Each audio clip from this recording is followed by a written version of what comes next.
শাকিবের তুফান cinema নিয়ে কি তারই মুভির প্রযোজক করল কটাক্ষ? ক্ষিপ্ত এবং হতাশ শাকিব ভক্তরা। এদিকে তুফানের টিজার নিয়ে কি সামহাও আপসেট চঞ্চল চৌধুরী। সে সঙ্গে রয়েছে বর্তমান সময়ে নাটকের নাম নিয়ে মহা বিরক্ত মোশাররফ করিম। শেয়ার করলেন তার একটি তিক্ত অভিজ্ঞতা। প্রথমেই আসি তুফানের কাছে। শাকিবের তুফানের টিজার তো ঝড় তুলে দিয়েছে, এটা মানতেই হবে। এবং এই তুফানের টিজারটা একদিনের মাথায় 1 কোটি ভিউজ ছাড়িয়েছে, যেটা একটা রেকর্ড বটে।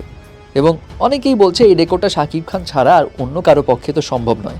যাই হোক, কিন্তু বিষয়টা হলো এই তুফান নিয়ে শাকিবেরই সিনেমার প্রযোজক প্রিয়তমা এবং রাজকুমার মুভির প্রযোজক আরশাদ আদনান এমন একটি স্ট্যাটাস দেন, যেটা দেখে শাকিব ভক্তরা কিছুটা হতাশ এবং ক্ষিপ্ত। ঘটনা হলো, রায়হান রাফি গতকাল ওই যে তুফানের চঞ্চল চৌধুরীর যে ডায়লগটা আছে সেটাকে রেফারেন্স করে একটা স্ট্যাটাস দেয়, কিরে ভয় পাইছিস? তার ঘণ্টাখানেক পর আরশাদ আদনান তিনিও একটি স্ট্যাটাস দেন, যেখানে তিনি লিখেন, নকল পণ্যে বাজার সয়লাভ, হ্যাঁ ভয় পাইছি এত কপি এবং নকল দেখে। যদিও আরশাদ আদনান এখানে কারো নাম উল্লেখ করেনি, শাকিবের তুফান নিয়ে যে তিনি বলছেন সেটাও তিনি বলেননি। তবে শাকিব ভক্তরা ধারণা করছে আরশাদ আদনান এখানে শাকিব খানের তুফানকেই ইন্ডিকেট করে কথাগুলো বলেছে এবং তুফানকেই কটাক্ষ করেছে। কারণ তুফানের টিজার আসার সঙ্গে সঙ্গেই অনেকেই প্রশংসায় ভাসলেও কারো কারো দাবি যে এটা কেজিএফ এবং অ্যানিমেলের নকল, ওই ধাঁচেরই মনে হচ্ছে। তারপরেও অনেকেই ভাবছে যে ভাই নকল হলেও অসুবিধা নেই, এমন ধাঁচের মুভি তো বাংলাদেশে হয়নি, তো সমস্যা কোথায়? যাই হোক, এখন প্রিয়তমা এবং রাজকুমারের মতো ভালো ভালো মুভি উপহার দিয়েছে আরশাদ আদনান, শাকিব খানের খুব ভালো বন্ধুও বটে। তো তিনি শাকিবের সিনেমা নিয়ে যদি এই কথা বলেন, সেটা নিয়ে ভক্তরা একটু আপসেট হবে স্বাভাবিক। এবং তারই স্ট্যাটাসের নিচে মন্তব্যে অনেকেই বলেছে, আপনার কাছ থেকে এমন কথা আশা করিনি, আপনি না শাকিব খানের বন্ধু। আবার কেউ বলছে মিডিয়ায় আসলে কেউ কারো বন্ধু হয় না, এটা আবার প্রমাণ মিলল। মোট কথা অনেকেই বলছে, ভাই শাকিবের সিনেমার প্রযোজক যেহেতু আপনি, তো শাকিবের অন্য সিনেমাও আপনার অ্যাপ্রিসিয়েট করা উচিত, এইভাবে কথা বলা উচিত হয়নি।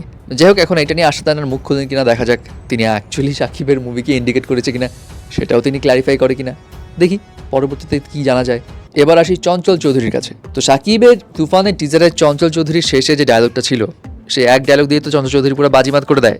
এখন এই টিজার ভাইরাল হওয়ার পরপরই চঞ্চল চৌধুরীর ইন্টারভিউয়ের একটা কোটেশন বেশ ভাইরাল হচ্ছে, যেখানে বলা, আমি ভেবেছিলাম আমার কেমিওর খবরটা গোপন থাকবে, আমি ভেবেছিলাম সিনেমা দেখতে গিয়ে দর্শকটা হঠাৎ করে যখন দেখবে তখন একটা চমক থাকবে, সেটা আমার ভালো লাগতো। এখন তার এই কথা শুনে মনে হচ্ছে তিনি এই যে টিজারে তাকে যে দেখানো হলো সেটা দেখে তিনি একটু আপসেট। তিনি হয়তো চেয়েছিলেন যে তিনি যেহেতু কেমিও করছেন, ফুল ফেজ রোলে নেই, সো সেটা সারপ্রাইজই থাকুক, সিনেমা হলেই দেখি, টিজারে দেখানোর কি দরকার, তাই না? এমনটাই তো মনে হচ্ছে। বাট অনেক দর্শক তার এই কথার সঙ্গে সহমত যে হ্যাঁ পরে দেখালেই ভালো হতো। অ্যাট দ্য সেম টাইম কেউ কেউ বলছে না, চঞ্চল চৌধুরীকে দেখিয়ে অনেক রেঞ্জের দর্শককে অ্যাট্রাক্ট করতে পেরেছে রায়হান রাফি, এটা একটা ভালো স্ট্র্যাটেজি ছিল, সিনেমার হাইপ আরও অনেক গুণে বেড়ে গেছে। সো এখন প্রশ্ন হলো, চঞ্চল চৌধুরী কি আসলেই আপসেট? অ্যাকচুয়ালি না, এই ইন্টারভিউর কোটেশনটা আরও আগের। এই যে মাঝখানে ভাইরাল হলো না চঞ্চল চৌধুরী থাকছে, সেই সময়ের একটা ইন্টারভিউর কোটেশন, যেটা এখন ভাইরাল হচ্ছে। সো তখন যেহেতু ফাঁস হয়ে গেছে, টিজারে দেখার তো সমস্যা নেই। সো এখন টিজারে চঞ্চল চৌধুরীকে দেখানো নিয়ে চঞ্চল চৌধুরীর আসলে কোনো অবজেকশন নেই। এবার আসি মোশাররফ করিমের কাছে। বিষয়টা হলো, বাংলাদেশের নাটকের মান নিয়ে তো প্রশ্ন উঠেই, অ্যাট দ্য সেম টাইম অনেকে এই প্রশ্ন তুলে যে ভাই নাটকের নাম এত আজব কেন? এবং অনেক দর্শকরা বলে এমন আজব আজব নামের কারণ হচ্ছে পরিচালকদের শিক্ষা এবং রুচির অভাব। যাই হোক, মোশাররফ করিম এবার নাটকের এই আজব আজব নাম যে হয় সেই প্রসঙ্গে মুখ খুলে বললেন তিনি এই আজব নামগুলো নিয়ে মহা বিরক্ত, এবং তিনি তার এক্সপিরিয়েন্স একটা শেয়ার করেন। তিনি বলেন, মাঝখানে তিনি বিরস কাব্য নামের একটি নাটকের শুটিং করেছেন। শুটিংয়ের আগে নাটকের নাম বিরস কাব্য হলেও প্রচারণার সময় তিনি দেখেন নাটকের নাম দিয়ে ফেলছে বউয়ের জ্বালা, যেটা দেখে তিনি শকড। তিনি বলেন যে নাটকের এই নামটা তিনি ঠেকাতে চেষ্টা করেছিলেন, বাট পারেননি। তিনি এটাও বলেন, এখানে অস্বীকার করার কোনো উপায় নেই যে আমরা বর্তমানে ভিউয়ের যুগে ঢুকে গেছি, সো ভিউজ বাণিজ্য এখানে বেশি প্রায়োরিটি পায়। তবে মোশাররফ করিম এটাও বলেন, ভিউয়ের জন্য তিনি নিজেকে বিলিয়ে দিয়ে এমন আজব আজব নামে কাজ করতে পারবেন না, এবং আলতু ফালতু কোনো স্ক্রিপ্টেও তিনি কাজ করবেন না।